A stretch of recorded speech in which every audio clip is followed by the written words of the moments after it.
할렐루야. 지난 한 해 행복하셨나요? 조금 행복하신 것 같아요. 다 아멘 하지는 않으셔서. 믿음으로 한번 그렇게 대답해 볼까요? 행복하셨어요? 고맙습니다. 말도 씨앗이거든요. 잘 심으셔야 해요. 긍정을 심고 풍요를 심고 심으셔야 해요. 그래야 거둘 게 있어요. 농부의 아내로 살면서 6 자녀를 낳아서 키운 50이 안 된 젊은 부인이 있는데, 앤 보스캠프라고 하는 여인이, 이 여성이 책을 냈어요. 미국에서 아주 오랫동안 베스트셀러로 팔렸어요. 1000개의 감사.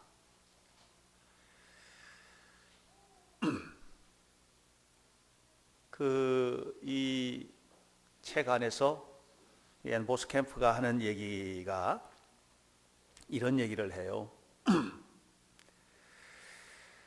한 장 한 장의 조각보를 기워서 우리 몸을 따뜻하게 하는 이불을 만드는 것처럼 행복이란 하루하루의 감사를 채워서 만드는 것이다. 감동이 안 오나 봐요. 행복이란 하루하루의 감사를 채워서 만드는 거예요. 그런데 1000개나 감사하려면 감사한 것들만 세어가지고는 어려울 것 같아요. 여기는 역설적 감사가 필요해요. 다시 바꿔 말하면 도대체 감사할 수 없는 환경에서도 드리는 감사. 도대체 감사하지가 않아. 그런데 그 감사할 수 없는 자리에서 하나님을 바라보면서 감사를 고백하는 이런 감사, 이런 것까지 다 포함하지 않으면 1000개의 감사는 불가능하다 하는 얘기예요. 지난 한 해를 이렇게 돌아보면 저는 개인적으로 조금 좀 힘든 일들이 좀 있었어요.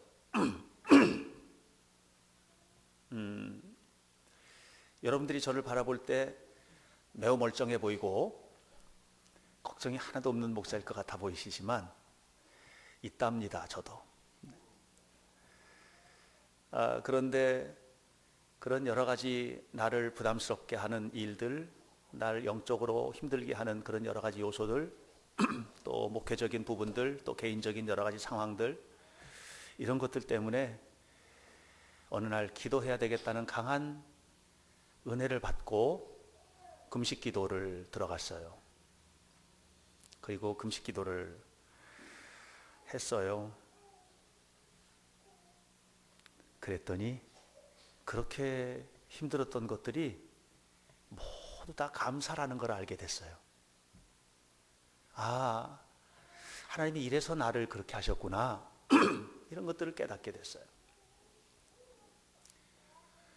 여러분, 우리 가운데 성숙한 성도는 어떤 사람이냐? 성숙한 사람은 어떤 사람이냐? 그 사람은 감사하는 사람이에요. 성숙한 믿음은 어떤 믿음의 사람이냐? 감사하는 믿음의 사람이에요. 여러분, 질 있죠? 질, 퀄리티. 제품에는 질이 있거든요. 이거는 굉장히 질이 높아. 비싸죠. 그죠?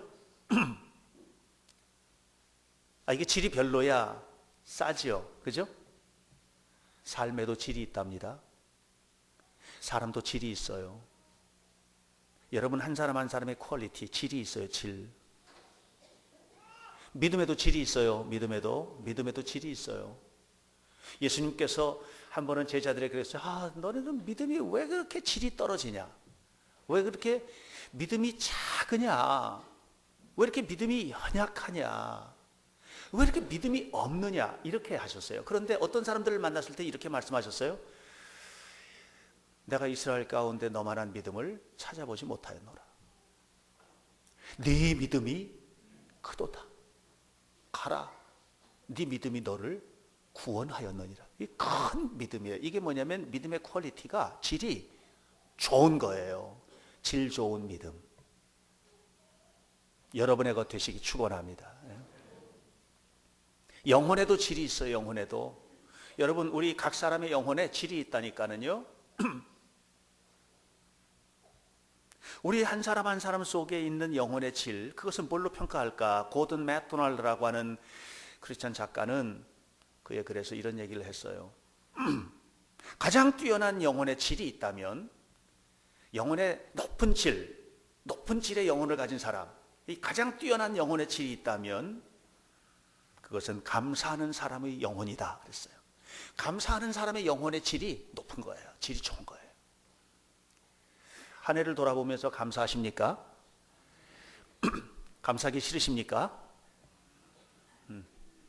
갑자기 아멘 하셨다가 갑자기 또 노멘 이렇게 하셨죠. 네. 여러분 어떠십니까? 여러분 어떤 사람은 자녀가 잘 돼서 감사하지요. 어떤 사람은 돈, 이 풍요 때문에 감사하지요. 건강해서 고맙지요. 그죠? 회사에서 승진해서 감사하지요. 그죠? 우리의 가정의 행복 때문에 감사하고, 이렇게 우리가 가지고 있는 여러 가지 것들 때문에 우리가 감사하게 되죠. 그죠? 바울은 가정이 없었던 사람이죠. 바울은 늘 가시에 찔린 몸을 가지고 사는 것처럼 고통스러운 병을 가졌던 사람이죠. 바울은 많은 고난 속에 있었죠. 바울은 감옥에 수도 없이 갇혔지요. 바울은 물에 빠져 죽을 뻔도 했죠. 굶어 죽을 뻔한 위기, 헐벗은 거, 유대인들에게 잡혀서 수없이 매를 맞고 너무 인간적으로 불행한 사람이에요. 바울이 인간적으로 너무 불행한 사람이죠. 그랬는데 놀라워요. 그의 영혼은 감사로 차고 넘치고 있어요. 그의 영혼의 퀄리티가, 이 질이 높아요. 대단해요. 오늘 본문에서 사도 바울이 말을 해요. 골로새 교회 성도들에게 편지하면서 15절, 너희가 그리스도의 은혜 속에서 부름을 받았느냐 감사하거라. 16절, 주님의 말씀이 너희 가운데 풍성하게 머물러 있다면 너희는 날마다 신령한 노래를 부르며 감사하는 마음으로 하나님을 찬양하거라. 너희가 무엇을 하든지, 무슨 말을 하든지, 무슨 일을 하든지 예수 안에서 하나님께 감사하거라. 그렇게 오늘 성경 본문은 우리에게 알려주고 있어요. 어떻게 가능하지? 이것이 바울의 삶을 아는 사람은 이것을 그냥 이 본문에 있는 말씀만 딱 띄워놓고 보면 그럴 수 있겠다 하지만, 바울의 삶을 통째로 알고 있는 사람은 이게 어떻게 가능한 것인가 생각하지 않을 수 없어요. 어떻게 이런 감사가 나올 수 있을까? 저는 바울의 전체적인 글들, 바울의 편지들, 성경에 있는 말씀들을 종합하면서 몇 가지 결론을 내려요. 이 결론을 가지고 올 한 해를 돌아보게 되는 거예요. 올 한 해 우리에게는 감사한 일만 있었나? 아니죠. 올 한 해 숨막히는 아픔도 있었겠죠. 힘들고 고통스러운 순간들도 있었을 거예요. 한 해를 돌아보면서 감사하실 수 있으세요? 모든 것을 다 감사하실 수 있으세요? 여러분, 만약에 여러분이 감사하실 수 있다면 여러분들은 오늘 바울의 마음을 가진 거예요. 한 해를 보내면서 저는 이 2013년 한 해를 저주스러운 한 해로 돌려내는 게 아니라 감사하는, 하나님께서 내게 주셨던 아름다운 선물로서의 한 해로 조용히 뒤로 보내고 새해 문턱을 넘고 싶은 거예요. 바울이 이 고통 속에서 어떻게 감사할 수 있었을까? 그 첫 번째 이유는 뭐냐면 하나님의 섭리를 그의 삶의 모든 순간에 깨달았어요. 하나님의 섭리를 깨달은 자가 감사하게 되는 거예요. 로마서 8장을 보면 28절에서 그런 얘기해요. 여러분, 우리가 살면서 병들 때도 있지 않습니까? 건강할 때도 있지요. 가난할 때도 있지 않습니까? 부유할 때도 있지요. 절망의 순간도 있지요. 희망의 때도 있지 않습니까? 그러나 여러분 분명히 아셔야만 합니다. 우리가 어떤 일을 만나든 어떤 상황에 있든 그 모든 순간에 하나님의 섭리를 알아야 합니다. 그것은 그 모든 것을 통해서 하나님은 우리에게 따라 사세요. 선을 이루어 주십니다. 하나님은 우리에게 선을 이루어 주십니다. 이렇게 이야기를 했습니다. 바울이 3차 전도 여행을 마치고 예루살렘으로 돌아갑니다. 예루살렘에 전할 구제금도 일부 가지고 이렇게 갔는데 그곳에서 유대인들에게 잡혀요. 그리고 고통을 받습니다. 사실 사도 바울의 마음속에는 하나님을 향한 뜨거운 열정을 가지고 있는데 근데 바울이 아무것도 복음도 전할 수 없는 환경이 됐고 사도 바울이 나아가서 활동할 수 있는 모든 것들이 다 막혀버렸어요. 다 막혀버렸고 그래서 총독의 감옥에 갇혀 있는 겁니다. 총국 관저에 구금 상태에 들어가요. 그 고통 속에 있었어요. 그러다가 우여곡절 속에서 로마로 가서 황제의 재판을 받기 위하여 로마로 압송이 되어 갑니다. 그 당시 로마는 세계 중심이죠. 바울의 마음속에는 세계를 향해서 복음을 전하고자 하는 뜨거운 열망이 있었고 놀랍게도 하나님은 그를 주 예수의 몸으로지만 로마로 갖다 놓으셨어요. 나중에 그걸 깨달았어요. 아, 내가 예루살렘에 갔을 때 나를 잡고 나를 붙들고 나를 가두고 나에게 어려움을 주고 했던 이런 모든 순간들이 그것이 저들이 나를 죽이려고 하는 시도인 줄 알았는데 그 속에 하나님의 섭리가 있었구나. 하나님께서 나를 이 로마로 이끌어 주셨구나. 그것도 철저하게 경비 서서 로마 군인들이 보초를 서가면서 다치지 않도록 그렇게 이곳에 나를 보내셨고 이곳에서 복음을 전하게 하셨구나. 여러분, 사도 바울은 하나님의 섭리를 깨달았던 거죠. 이걸 알고 나면 모든 게 고마운 거예요. 모든 게. 제가 조그맣게도 간증했지만 개인적으로 또는 교회적으로 여러 가지 목회적으로 좀 힘든 부분들이 저에게는 있었고 그런 부분들 때문에 참 오래간만에 금식기도 한 것 같아요. 정말 오래간만에 금식기도를 했는데 너무 고마운 거예요. 그렇게 부담스러웠던 것들이 하나님께서 나에게 주신 어떤 기회로 받아들여지는 거예요. 그리고 나를 기도하게 하시는구나. 하나님이 나를 이끌어 가시는구나 하는 이런 그 강력한 하나님의 섭리에 대한 깨달음을 갖게 되었어요.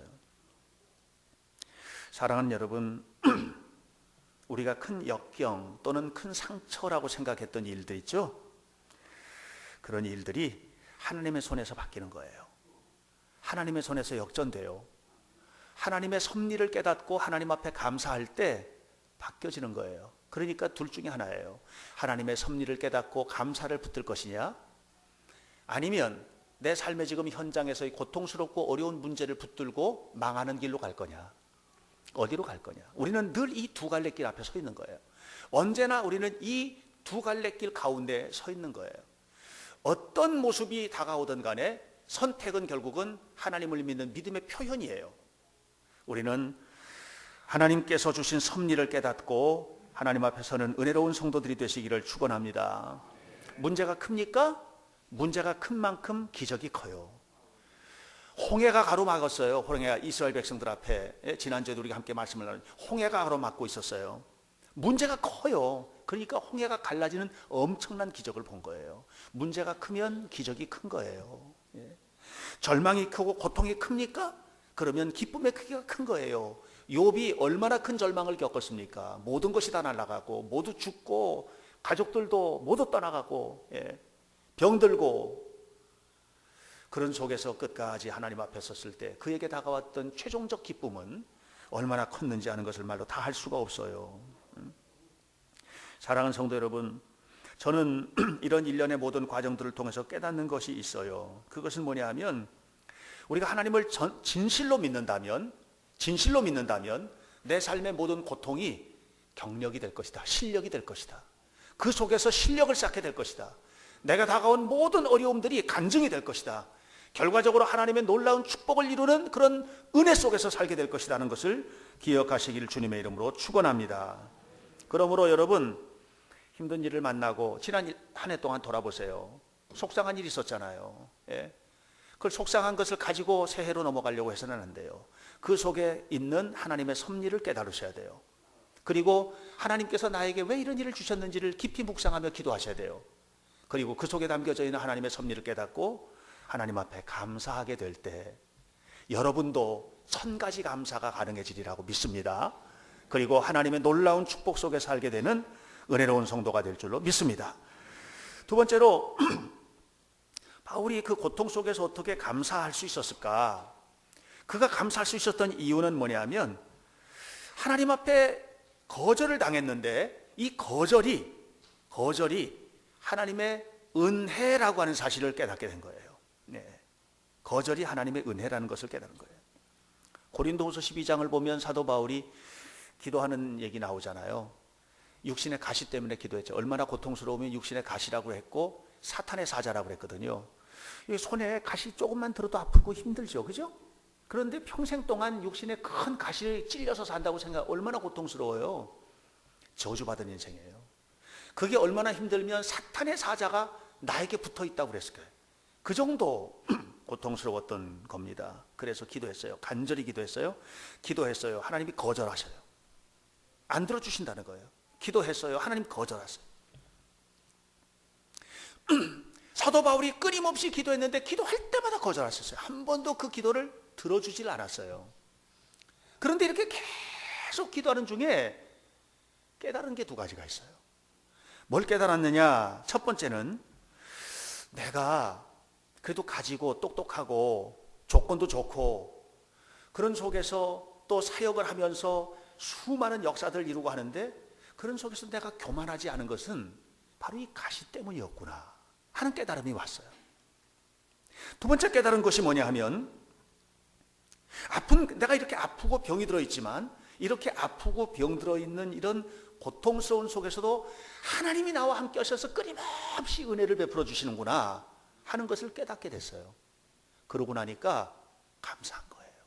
그러고 나니까 거절당한 것도 은혜로구나. 이게 감사한 거예요. 여러분, 기도했을 때 그 기도가 응답되시기를 축원합니다. 그런데 응답 안 됐을 때 감사하세요? 감사헌금을 쓰면서 지난주에 기도를 이것 했는데 하나도 응답해 주지 않으신 하나님 감사합니다. 그럴 수 있어요? 못하죠. 그죠? 안 되는 거예요. 그러니까 우리가 사도 바울의 믿음의 수준까지 올라가지 못하고 있는 거예요. 그게 어려운 거예요. 열심히 공부를 했어요. 수능 시험을 쳤어요. 그런데 점수가 생각보다 낮게 나왔어요. 거절당한 거죠. 내 기도가 응답하지 않은 거예요. 그죠? 감사할 수 있어요? 어때요? 열심히 노력을 해가지고 어떤 시험을 쳤어요. 근데 시험에 떨어졌어요. 거절당한 거죠. 그죠? 감사할 수 있어요? 그러면 적나라하게 우리가 실생활을 한번 적용해 보는 거예요. 감사할 수 있냐? 이게 안 되는 거예요. 감사가. 그런데 그 거절 속에 담겨진 하나님의 은혜를 바울이 안 거예요. 그걸 알아야 감사가 나와요. 그걸 모르면 불평이 나와요. 왜? 거절당했으니까 불평하는 게 당연해요. 이것이 인간의 모습이에요. 육신의 모습이에요. 그러나 그 거절 속에 담겨진 하나님의 손길과 섭리를 안다면 감사하게 되는 거예요. 요셉이 형들에게 거절당했죠. 그래서 애굽에 팔려간 거 다 아시죠? 거절당한 거예요. 너무 고통스러웠겠지요. 노예 생활, 13년간의 노예 생활, 죄수 생활 힘들었죠. 그죠? 근데 나중에 깨달았던 게 있어요. 그건 뭐냐면 이 요셉이 형들에게 하는 얘기가 이런 얘기를 해요. 형님들, 나는 처음에 형님들이 나를 여기 판 줄 알았는데, 그런데 기도하며 성령의 은혜 속에서 살다 보니까 하나 깨달아진 게 있다. 그게 뭐냐면 형들이 나를 판 것이 아니라 하나님이 나를 이곳에 보내셨다는 것을 알았다. 이걸 알고 나니까 노예 생활도 안 불평스러운 거고 감옥에 갇혀도 원망이 안 나오는 거예요. 감사가 나오는 거예요. 감사한 거예요. 노예 생활하면서도 감사한 거예요. 이 감사가 어디서 나오냐면 거절당한 것도 하나님의 은혜라는 걸 알 때 감사가 나오는 거예요. 감사가. 그렇게 형들이 나를 거절했기 때문에 7년에 흉년 동안에 우리 가족들 안 죽고 살 수 있었고, 그렇잖아요. 아니었으면 다 죽었어요. 그렇게 형들이 거절해서 나를 애굽에 팔고 애굽에 와서 내가 살아서 결국 하나님께서 나를 총리로 만들어 주셨기 때문에 온 백성들, 만 백성들을 다 살려낼 수 있었던 것이지. 그거 거절도 하나님의 은혜인 줄 믿습니까? 정말 믿습니까? 믿으시길 바랍니다. 믿으셔야 해요. 하나님의 은혜, 그 감사가 나오는 거예요. 감사가 나오는 거예요. 예수님께서 십자가에서 거절당하셨어요. 얼마나 참혹하게 거절당했는지. 엘리 엘리 라마 사박다니, 하나님 왜 나를 거절하십니까? 하나님 왜 나를 버리십니까? 하나님 왜 나를 이렇게 고통스럽게 하십니까? 그거거든요. 여러분, 그런 기도, 거절당한 현장에서 그런 기도. 그런데 예수님이 알았지요. 하나님의 백성들을 구원하기 위한 섭리라는 걸. 그래서 그걸 깨달은 예수님 말씀하시죠. 다 이루었다. 이렇게. 거절의 은혜를 깨달아야 감사가 나오는 거예요. 거절당한 현장에서 여러분들의 삶을 다시 한번 점검해 보세요. 감사가 나오는 거예요. 그러면 하나님 축복하는 거예요. 독일의 한 신학교에서 시험을 쳤는데, 그 시험 문제가 뭐냐면 예수님의 가나 혼인 잔치에서 물로 포도주 만드는 기적 있죠? 이 기적을 신학적으로 논술하라. 이게 이제 이 문제예요. 가나 혼인 잔치 기적을 신학적으로 논술하라. 다들 열심히 빽빽하게 써가지고 시험지 내고 나가는데 한 학생이 창문만 밖으로 이렇게 보고 있대요. 창문만. 그래서 교수님이 가까이 다가와가지고, 학생 한 줄만이라도 쓰면 F는 빼줄게 그랬어요. 낙제는 안 주겠다 얘기. 한 줄만 쓰면. 그래서 한 줄 썼어요. 뭐라고 썼냐면, 물이 주인을 만났더니 얼굴이 붉어졌네. 이렇게. 표정이 여체 안 멋있어요? 물이 주인을 만나니까 얼굴이 붉어졌다는 거예요. 물이 포도주로 바뀐 거예요. A를 맞았어요, 이 학생이. 이 사람이 그 유명한 독일의 시인 로트 브라우닝 시인이 됐어요. 여러분이 주인을 만나셔야 돼요. 주인을 안 만나면 물이에요. 주인을 안 만나면 고통이에요. 주인을 안 만나면 아픔이에요. 주인을 안 만나면 저주예요. 주인을 안 만나면 실패예요. 주인을 안 만나면 가난이에요. 주인을 안 만나면 문제투성이에요. 주인을 만나야 해요. 주인을 만나면 얼굴이 붉어졌네. 변화되는 거예요. 역사가 나타나는 거예요. 승리하는 일들이 나타나게 되는 거예요. 주인이신 예수님 만나게 되시기를 축원합니다. 그 감사한 거예요. 이 감사가 기적이에요. 감사가 기적이에요. 이렇게 감사하게 될 때 기적의 역사가 나타나게 되는 것입니다. 그러면 내가 가지고 있는 이 감사 때문에 나눠줄 게 생겨요. 얼굴 표정도 나눠주는 겁니다. 여러분, 그 사람 얼굴 표정 볼 때마다 행복해지면 나눠주는 거예요. 말도 나눠주는 거예요. 손길도 나눠주는 거예요. 물질도 나눠주는 거예요. 부유하게 되셔야 돼요. 부자 되시기 축원합니다. 나눠주세요. 하나님 앞에 드리고 이웃과 나누고, 이런 역사들 어떻게 이루어져요? 그것이 바로 거절당함으로써 그 안에서도 하나님의 뜻과 섭리를 발견할 때 이루어지는 축복임을 깨달으시기를 축원합니다. 이렇게 우리가 한 해를 돌아보면서 모든 것이 감사하다고 고백할 수 있다면 그것은 믿음의 고백입니다. 한 해를 돌아보면서 모든 것이 고맙습니다, 하나님 감사합니다, 이렇게 말할 수 있다면 그것은 믿음의 고백입니다. 하나님은 우리를 거절하십니다. 잠시 그러나 더 좋은 것 주십니다. 하나님은 우리에게 우리가 원하는 것을 주시기보다는 우리에게 필요한 것을 주십니다. 우리는 원하는 것을 기도하지만 하나님은 내게 정말 필요한 것을 공급해 주십니다. 이것이 하나님의 은혜입니다. 그리고 그 과정에서 하나님은 믿음을 요구하십니다. 우리의 믿음의 수준만큼 하나님은 주십니다. 어린 아이의 수준에서 어른의 수준의 것을 주지는 않습니다. 결국은 여러분이 누리고 있는 모든 것들이 저는 그렇게 확신합니다. 믿음의 수준이에요. 믿음의 수준이에요. 이것은 직분의 수준이 아니에요. 이것은 신앙의 연륜의 수준이 아니에요. 이것은 목사이고 장로이고 권사이고라고 하는 이런 레벨이 아니에요. 믿음의 수준이에요. 믿음의 수준에서 누리는 거예요. 믿음의 수준에서 복을 받는 거예요. 그 복을 받아 누리시기를 축원합니다. 나사로가 죽었을 때 무덤 앞에서 예수님께서 요구하셨던 걸 하나입니다. 나는 부활이요 생명이니 나를 믿는 자는 죽어도 살겠고 무릇 살아서 나를 믿는 자는 영원히 죽지 아니하리다. 네가 이것을 믿느냐? 이렇게 물었어요. 믿음을 보시는 거예요. 오 주여 내가 믿나이다. 나사로야 나오너라. 그 믿음의 역사를 통해서 살아나는 은혜가 임하게 된 거예요. 욥이 모든 것을 다 잃었어요. 모든 걸 다 빼앗겼어요. 욥이 다 빼앗긴 자리에서 끝까지 잡고 있었던 게 하나예요. 그게 믿음이에요. 주신 자도 하나님이요 취하신 자도 하나님이시오니 하나님의 이름이 영원토록 찬송을 받으실지로다. 하나님만 붙든 거예요. 믿음을 붙든 거예요. 그래서 제기한 거예요.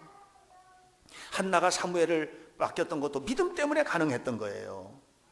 사랑하는 여러분, 믿음이란 무엇입니까? 믿음은 내가 원하는 것을 얻어내는 도구가 아닙니다. 믿음은 무엇입니까? 하나님을 끊임없이 바라보는 것이고 하나님이 가능하다라고 하는 것을 믿는 것입니다. 이것이 믿음입니다. 한 젊은이가 이상한 램프를 하나 얻었습니다. 문질렀더니 요정이 나왔어요. 주인님, 소원을 들어드릴게요. 딱 하나만. 딱 하나만 들어줘요. 딱 하나만. 근데 이 청년은 소원이 3개가 있었어요. 돈이 필요해서 돈, 그 다음에 여자, 그리고 그 아름다운 여자와 결혼하는 거. 이거 어떡하나. 그래서 3가지를 한꺼번에 구해야 되겠다. 그래서 돈, 여자, 결혼 이렇게 구했어요. 그랬더니 이 청년이 돈, 여자와 결혼했어요.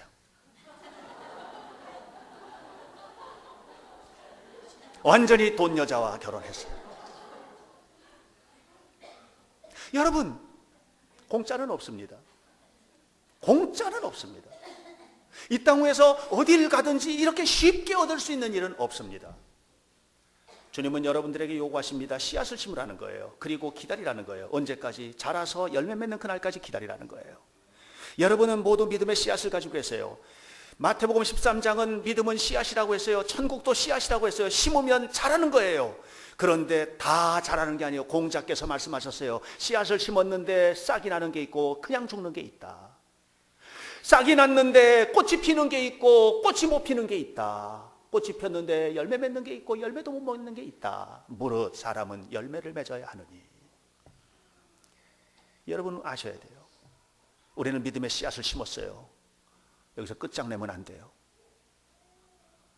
잘 심고 잘 자라게 하고 아름답게 세워서 하나님의 축복을 누리는 성도들이 되시기를 축원합니다. 사랑하는 성도 여러분, 오늘 우리는 2013년의 마지막 주일을 보내고 있습니다. 지난 한 해 어떠셨습니까? 감사하실 수 있어요? 감사하시기 바랍니다. 감사하십시오.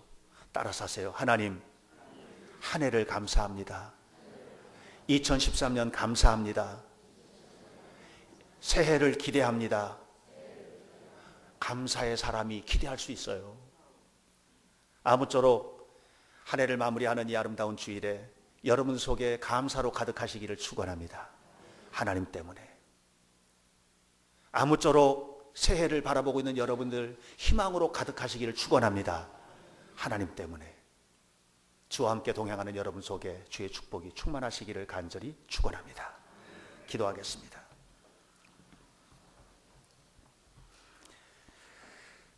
거룩하신 아버지 하나님, 한 해를 돌아보며 너무 감사합니다.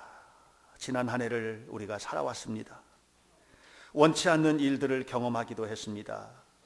그래도 하나님 감사합니다. 지나온 날들을 하나님께 감사합니다. 이 시간 감사로 제사를 드립니다. 넘치는 감사의 마음으로 한 해를 접습니다. 여호와 하나님 감사합니다.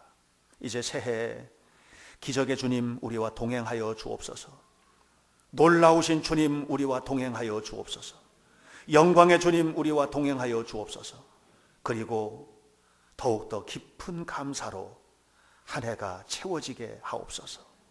예수님 이름으로 기도하옵나이다. 아멘.